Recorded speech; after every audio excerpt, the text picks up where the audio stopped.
논문 발표를 시작하겠습니다.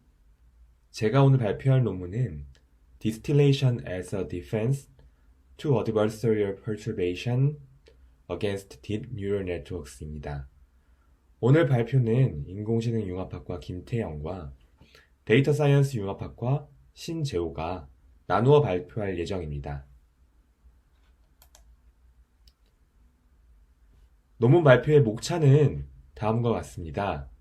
우선 논문의 배경과 동기를 말씀드리고 접근 방법, 실험, 요약의 순서로 말씀드리겠습니다. 우선 본 논문을 이해하기 위해서 Adversarial Attack에 대한 개념을 파악하셔야 됩니다. Adversarial Attack은 이미 학습을 마친 머신러닝, 딥러닝 모델에 노이즈를 추가한 데이터를 입력으로 넣어서 해당 모델이 제대로 동작하지 못하게 하는 공격을 말합니다. 이러한 Adversarial Attack은 머신러닝, 딥러닝 기술을 사용하는 사회 전반에 문제를 야기할 수 있습니다. 간단한 예로 딥러닝 기술을 기반으로 도로 상황을 인식하는 자율주행 차량이 신호를 제대로 인식하지 못하여 큰 사고를 내는 상황이 벌어질 수 있으며 딥러닝 기반의 생체 인증 시스템을 제대로 동작하지 못하게 하여 정보의 유출 등을 야기할 수 있습니다. 그러면 Adversarial Attack을 위해 사용되는 입력 데이터, 즉 Adversarial Sample에 대해 말씀드리겠습니다. 아래 그림은 요슈아 벤주오 교수의 제자인 이안 구펠로우의 논문인 Explaining and Harnessing Adversarial Examples에 소개되었는데요. 해당 그림을 57.7%의 신뢰도로 판다라고 분류하는 AI 모델이 있을 때 AI 모델이 로스를 계산하는 과정에서 그레디언트를 변화시키는 노이즈를 추가하여 Adversarial Sample을 생성해냅니다. 이렇게 생성된 Adversarial Sample은 AI 모델의 오작동을 야기하여 사람이 볼 때는 분명 판다의 이미지인데 AI 모델은 99.3%의 신뢰도로 긴팔 원숭이라고 오분류합니다.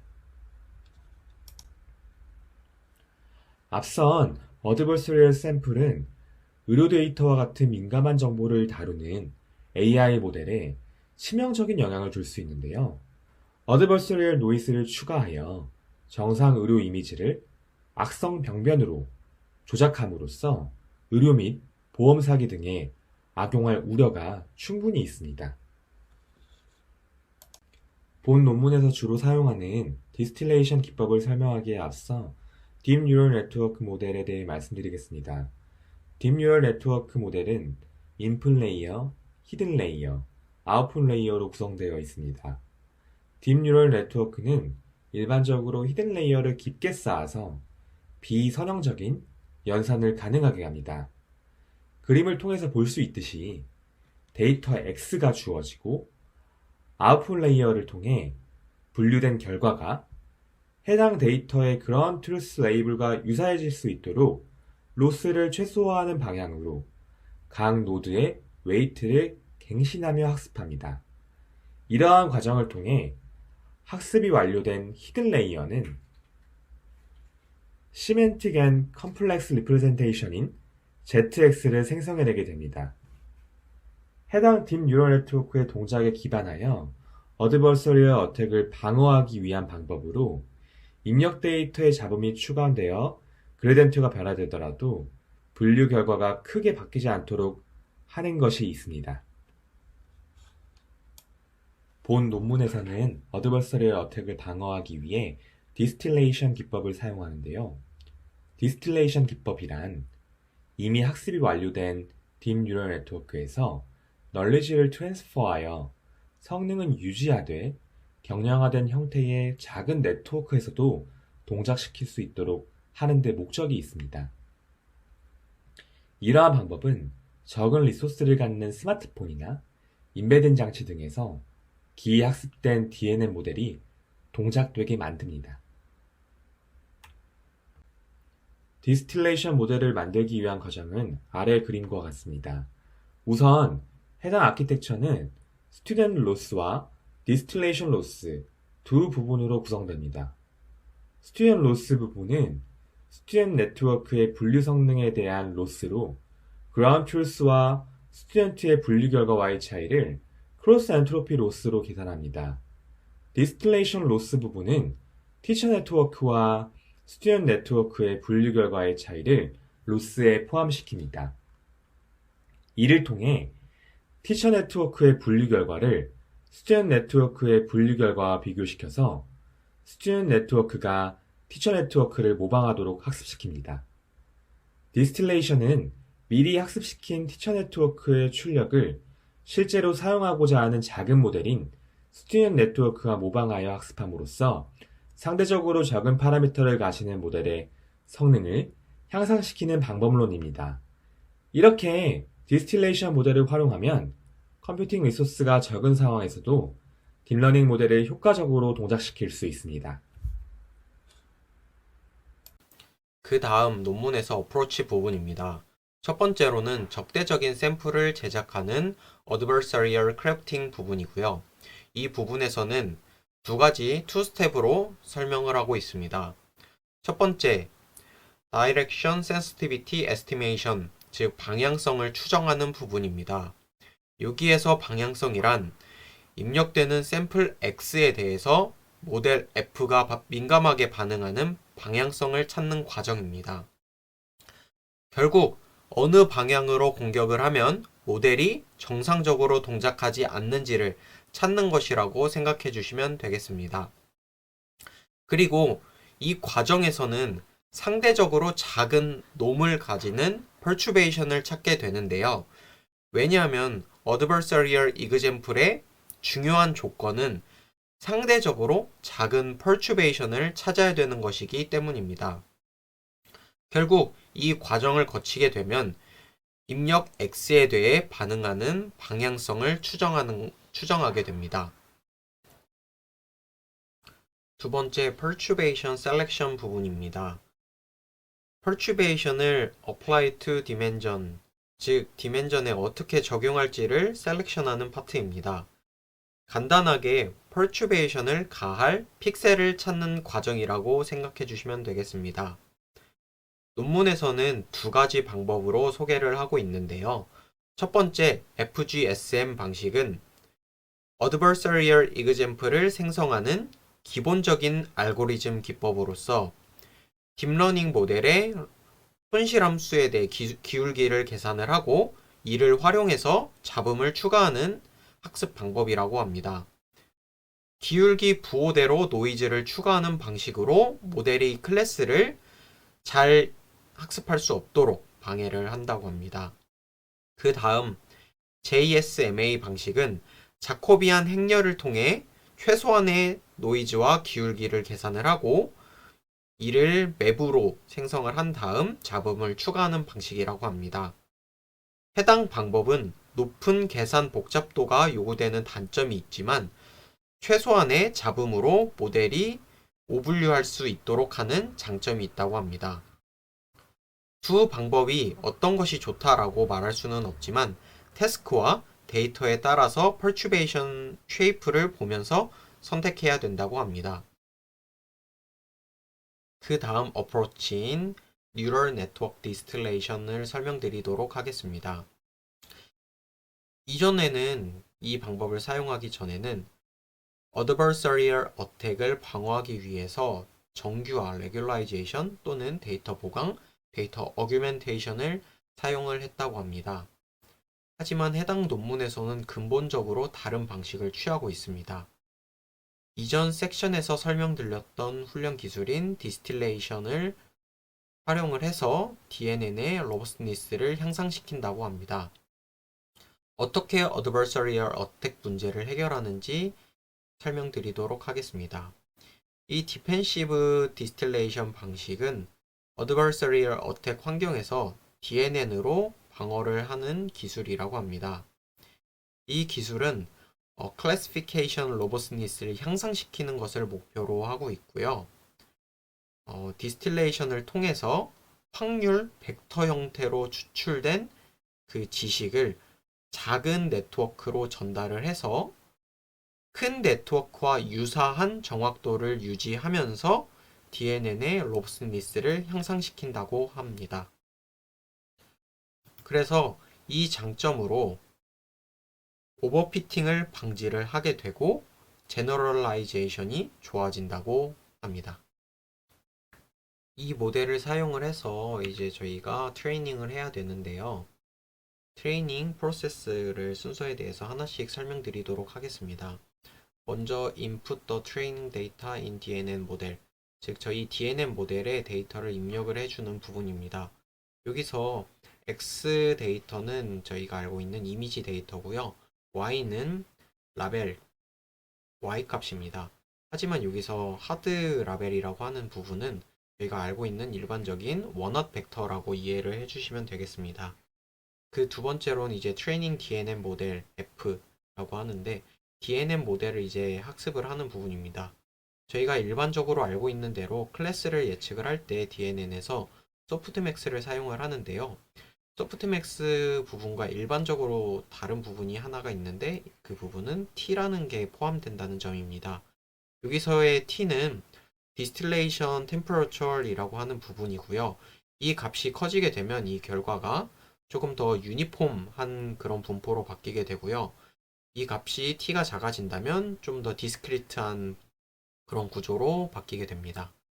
그 다음으로 이제 이 모델의 학습이 끝나게 되면 이 결과로 나온 이 확률이 그 다음 모델로 이제 전달이 돼서 사용되게 됩니다. 그래서 입력되는 이미지는 동일을 하고요. 그 다음 모델에서 사용되는 이 라벨은 아까는 하드 라벨이라고 했는데 이번엔 소프트 라벨로 사용되게 됩니다. 그래서 두 개의 다른 점을 보시게 되면은 여기는 완전한 원합 벡터였고 이번에는 확률적으로 이제 소프트 라벨로 사용이 돼서 입력으로 들어가게 됩니다. 여기 모델은 동일하게 DNN 모델을 사용을 해서 또 확률적으로 결과가 나오게 된다고 이해해 주시면 되겠습니다. 그 다음 실험을 위한 데이터셋을 소개해 드리겠습니다. 해당 논문에서는 두 가지 데이터셋을 사용을 했는데요. 첫 번째로는 MNIST 데이터셋입니다. 저희가 흔히 알고 있는 7만 개의 블랙 앤 화이트로 된 이미지이고 핸드라이팅 된 숫자입니다. 해당 클래스는 0부터 9까지의 숫자로 이루어져 있습니다. 그 다음 데이터셋은 6만 개의 컬러 이미지 데이터셋이고요. 해당 데이터셋은 5만 개의 샘플 데이터와 1만 개의 테스트 데이터로 분류가 되어 있습니다. 그리고 10개의 클래스인데 이 클래스는 저희가 흔히 알고 있는 비행기나 모바일, 버드, 캣 등 다양한 클래스로 구분이 되어 있습니다. 이 두 가지 데이터셋과 이제 두 가지 모델로 실험을 하게 되는데요. 이 모델 아키텍처는 기본적으로 컨볼루션 네트워크를 거쳐서 이제 풀리 커넥티드 그리고서 이를 소프트맥스로 클래스를 예측하는 기본 아키텍처는 동일합니다. 다만 두 가지 모델의 파라미터들이 다르게 되고요. 그리고 여기 하이퍼 파라미터들도 이제 다르다는 것을 확인을 할 수가 있습니다. 이 두 가지 모델과 아까 설명드렸던 두 가지 데이터셋으로 실험이 진행이 됩니다.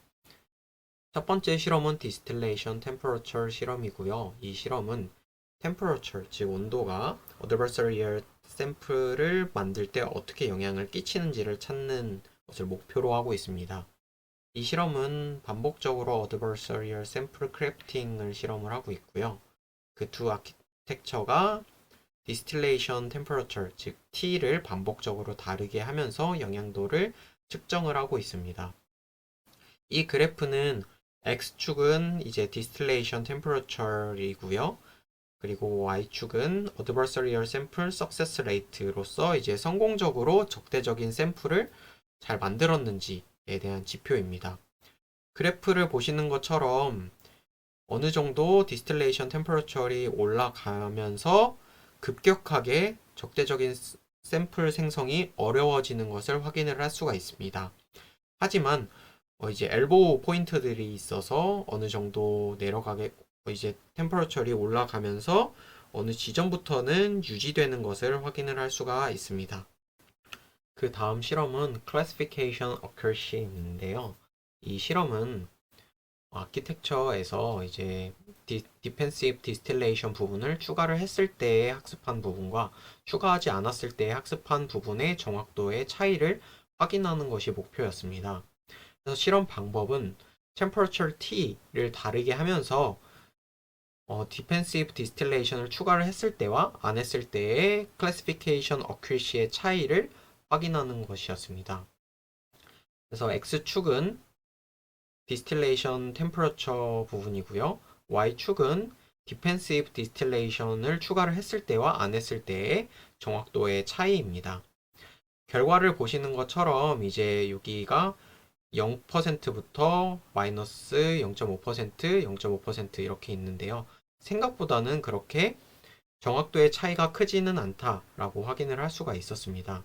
하지만 전 페이지에서 내성이 향상된다라고 이제 알 수 있었는데요. 결과적으로는 내성, 로버스니스가 향상이 되지만 분류 정확도에는 그렇게 큰 차이는 없다라고 확인을 할 수가 있었습니다. 그리고 이제 노란색 부분이 어떤 한 데이터 셋을 가지고 실험을 한 부분인데요. 온도, 즉 T가 달라지면서 이제 정확도의 차이들이 확인할 수가 있었습니다. 즉 저희가 이제 이 디스틸레이션을 사용을 하고자 하면은 적절한 T를 사용을 해서 최대한 정확도 차이가 없도록 정확한 T를 선택을 해줘야 된다라고 이해를 해주시면 되겠습니다. 그 다음 실험은 로버스니스 내구성인데요. 여기서 로버스니스가 의미하는 바는 다른 클래스에서 샘플 X를 잘못 분류하기 위해 필요한 최소한의 왜곡입니다. 즉, 로버스니스가 높아지면 높아질수록 잘못 분류하기 위해 많은 왜곡이 필요하게 되겠죠. 그래서 이 실험에서는 디스틸레이션을 추가를 했을 때 내구성이 로버스니스가 효과적으로 높아질 수 있는지를 찾는 것이 목표였고요. 반복적으로 이제 디스틸레이션 T를 높이면서 매트릭스를 계산을 하면서 실험이 진행이 되고 있습니다. 이 실험에서는 기존 방식과 동일하게 밑에 temperature T가 X축으로 들어가게 되고요. 이제 로버스니스 매트릭스가 이제 Y축으로 들어가게 됩니다. 먼저 엠니스 데이터셋을 활용한 실험이 여기 파란색 부분인데요. 처음 T가 0일 때, 즉 디스틸레이션을 사용하지 않았을 때는 로버스니스가 1.55%였지만 T가 20인 시점에서는 13.79%로 로버스니스가 790%가 증가하게 되었습니다. 그 다음 데이터셋에서도 동일하게 처음에는 0.39%였지만 이제 T가 50인 시점에서는 2.56%로 556%의 증가를 확인할 수가 있었습니다. 이 그래프의 차이가 되게 커 보이기는 하지만요. 처음 시점부터가 많이 차이가 났기 때문에 그래프가 조금 달라 보이기는 하지만 두 데이터셋 모두 이제 증가를 하는 것을 확인을 할 수가 있었습니다. 네, 마지막으로 Conclusion and Future Work입니다. 해당 논문에서의 메인 컨트리뷰션은 기존에 차원 축소를 위해 사용했던 디스틸레이션을 Adversarial Attack의 방어로 수단으로 이제 사용을 하는 것이 의미가 있었고요. Defensive Distillation을 공식적으로 정의를 해서 표준 DNN 아키텍처에서 그 효과를 확인을 할 수가 있었습니다. 하지만 해당 논문에서의 리미테이션은 디펜시브 디스틸레이션은 확률 분포로 한 DNN 모델에서만 적용을 할 수가 있었고요.